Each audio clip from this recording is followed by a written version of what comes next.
Mesdames et messieurs, ça tremble très fort du côté du Rwanda. Oui, Kigali à l'heure actuelle a de l'insomnie totale. L'insomnie totale, je dis. Il s'agit de monsieur Paul Kagame qui ne sait plus à quel sens vouer. Il ne sait plus que faire. La peur vient de changer de camp, je dis bien.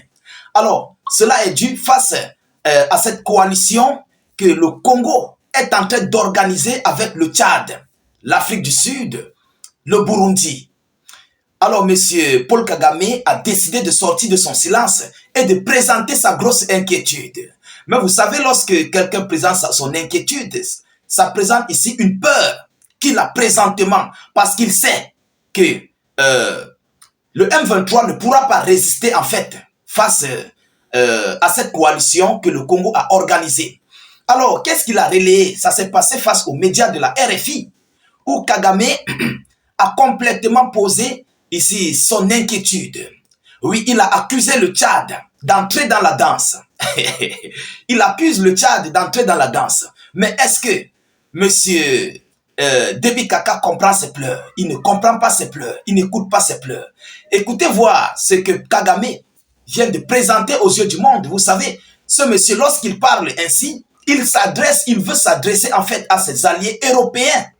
Oui, il fait cette annonce pour présenter son inquiétude à ses alliés de l'Europe. Parce que le Tchad est très féroce dans les combats, dans la bataille. Tout le monde le sait. Le Tchad ne rigole pas.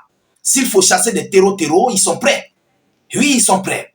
Mais qu'est-ce que Paul Kagame vient de nous relayer dans son inquiétude? Avant de continuer, rassurez-vous de vous abonner à nos différents canaux, ça ne vous coûte que quelques secondes. Si vous êtes sur Facebook, vous cliquez sur suivre, juste là en dessus, et vous activez la cloche de notification, pareillement pour YouTube. Vous cliquez sur le bouton s'abonner juste là en dessous. Alors, partagez aussi la vidéoconférence dans tous les groupes possibles. Vous comprenez? Nous aimons bien voir l'adversaire paniquer. Nous aimerions bien voir les adversaires qui tremblent face à cette coalition parce que ils ont beaucoup mis du chaos sur le peuple congolais. Aujourd'hui, la peur a changé de camp. C'est de ça qu'il s'agit. Mesdames, Mesdemoiselles et Messieurs, mettez vos avis en commentaire. Qu'est-ce que Kigali dit? Kigali accuse N'Djamena d'une possible intervention militaire en RDC. Kigali accuse le Tchad d'une possible intervention militaire en RDC. Alors je vous parle, les troupes tchadiennes sont en route pour le Congo. Vous comprenez? Alors le président rwandais Paul Kagame a affirmé que le président congolais Félix Tshisekedi envisagerait de solliciter l'armée tchadienne dans le cadre du conflit opposant la RDC au mouvement rebelle. De quoi tu te mêles? Si le Rwanda a déjà démenti qu'il ne soutient pas le M23, qui est un groupe terreau, de quoi donc monsieur Paul Kagame se mêle? Il faut laisser les Congolais combattre, anéantir l'ennemi sur leur territoire. Le Congo est libre et souverain. Ils ont le droit d'avoir n'importe quel allié qu'ils désirent. Vous comprenez? Si tu as dit dans le passé que tu ne soutiens pas le M23, laisse donc le Congo anéantir le M23, c'est clair. Mais pourquoi tu t'inquiètes?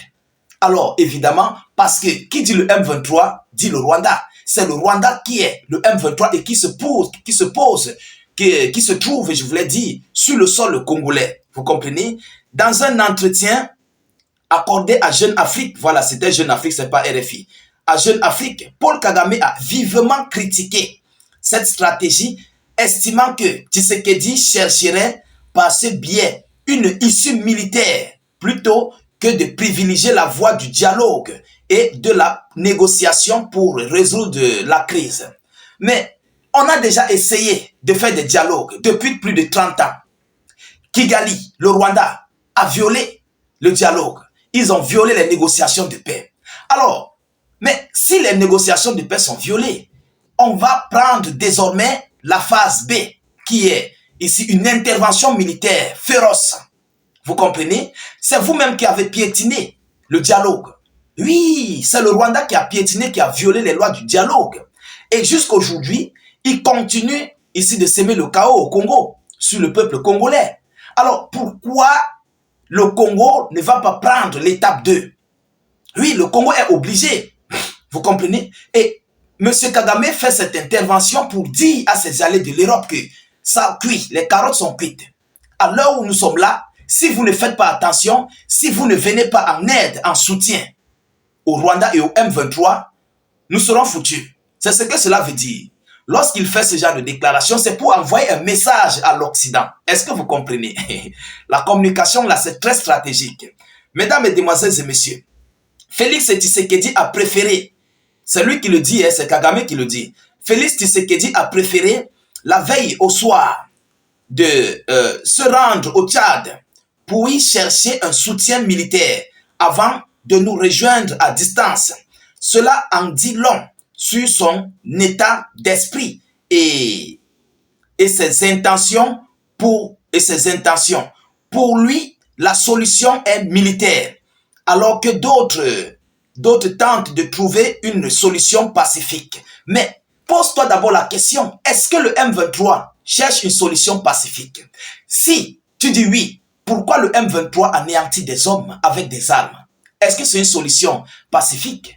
Je crois que non, ce n'est pas une négociation. Mais le M23 est en train d'avancer militairement sur le front. Et pourquoi les Congolais ne doivent-ils pas avancer aussi militairement? Voilà la question qu'il faut se poser. Toi, tu ne veux pas que le Congo puisse appeler ses alliés. Mais toi, tu es soutenu par tes alliés de l'Europe. Alors, de qui vous vous moquez? De qui vous vous moquez? Donc aujourd'hui, tu as peur. Tu as peur de cette coalition, mais c'est toi qui pousse le M23 en tout cas. C'est vous les Rwandais qui font face au peuple congolais, aux soldats congolais sur le front, à l'est du Congo. Mais aujourd'hui, tu as peur de la coalition du Congo. Mais pourquoi vous avez peur? Il faut assumer. Assumez vos actes. Vous comprenez? Vous deviez assumer vos actes. Je crois que c'est de ça qu'il s'agit. Alors, chers dames, chers messieurs, a déclaré Paul Kagame dans un entretien accordé à Jeune Afrique, réagissant ainsi à l'absence de Tshisekedi au sommet conjoint SAD-EAC. Voilà ce qu'il dit. Alors, chers dames, chers messieurs, de quoi Kagame se plaint-il? Pourquoi il se plaint? Que fait son armée en RDC? Voilà la question. Pourquoi Kagame se plaint et que fait son armée en RDC? Que fait son armée en RDC?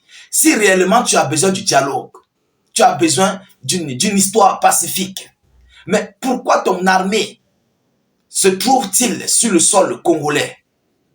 Le M23 fait quoi du côté du Congo? Voilà les questions qu'on doit se poser. Ah oui, avant d'accuser le Congo ou bien le Tchad, toi-même, ton armée fait quoi au Congo? Le M23 fait quoi au Congo? Alors, évidemment, le régime congolais sera aussi obligé d'appeler ses alliés sur son propre territoire. Hein? Ce n'est pas ton territoire, mais ton armée fait quoi là-bas? Et c'est au Congo de décider qui doit être sur son sol. Oui, je crois que c'est le régime congolais de décider qui doit être sur son territoire. Alors, mesdames, mesdemoiselles et messieurs, voilà ici la grosse inquiétude que M. Paul Kagame vient de montrer aux yeux du monde. Il a peur, il tremble. Oui, parce que le M23, en fait, c'est une coalition, je crois, de 4 000, disons 5 000 hommes. Les soldats rwandais qui se trouvent là sont environ de 10 000 hommes. Ça fait une coalition de 15 000 soldats, disons 20 000 soldats. Vous comprenez?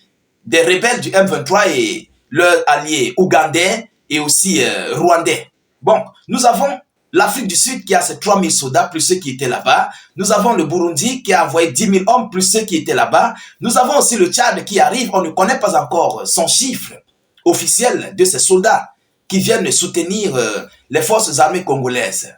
Alors, la situation est critique. La situation est très chaude. Alors où je vous parle, plus rien ne va du côté du Rwanda.